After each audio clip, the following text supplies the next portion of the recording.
Hey everybody, welcome to the Dano channel. I am Dano and I'm back with another artsy fartsy shoe painting video. This time, as you've probably seen by the title, it's going to be centered around Lady and the Tramp.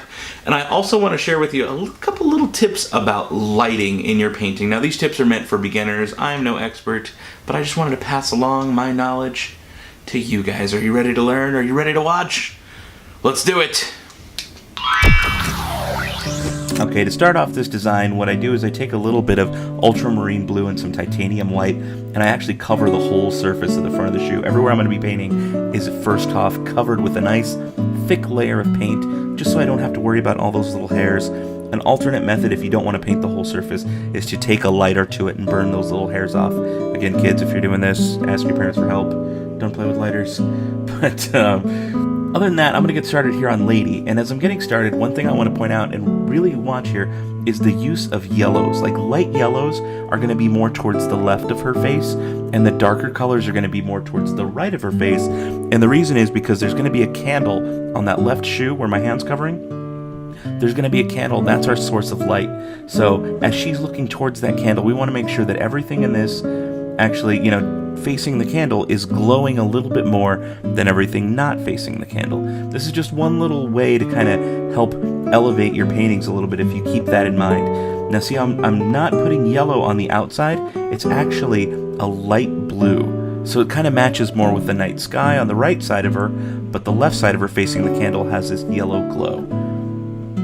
Now as I start this shoe with Tramp on it, I do a similar thing. Now he's not as much of a yellow dog, he's more of a gray-brown color, but I do really try to pay attention as to which parts are going to be lighter versus which are going to be darker, especially in his face. In fact, this first time as I'm painting his face, I don't like how it comes out, and I end up painting over it. You'll see in just a second, once I get the eyeballs in and I start playing around with it, I just don't like the shape of it. It looks a little weird. He looks a little too young, almost, and he's kind of a scruffy dog. So sometimes you just have to scrap it and start all over. So you'll see here in just a second, his whole face, there it is, his whole face is completely just blotched over because I didn't like the way it came out. So I ended up repainting it and making it the way I wanted. Now here I'm going to add that little strand of spaghetti. Again, I did a darker side and finished it off with the lighter portion. And to end off the shoe, what I like to do is take a little bit of light blue and I put little blotches of light blue, and then I get my titanium white and I fill it in to give those stars kind of a glow. It's a nice way to make stars and make them look a little more realistic.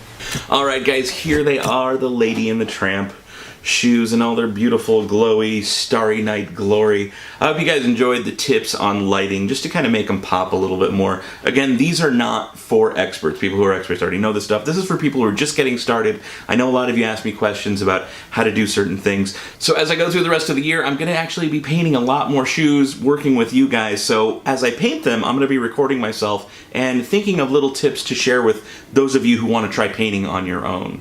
Another thing I've done is I've thrown up my little concept image where I took the movie poster and put it over a picture of shoes. You can find that over at dano.net. It's what I personally use as a reference when painting. So if you guys want to download that image and use it as your own reference when trying this pair, have at it. I'm just here to share with you guys and maybe inspire you to do some yourself. Thank you guys so much for watching. I really appreciate it. Be sure to hit that thumbs up if you learned something new. If you're new around here, hit subscribe. I'd love to have you. I do all kinds of different videos, from shoe paintings, toy unboxings, weird vlogs about my house, or just Disney news, whatever. It's different all the time. I'm always doing something different and new here on the Dano channel, and I would love to have you. Guys, thank you so much for watching. I'll see you in the next video. Goodbye!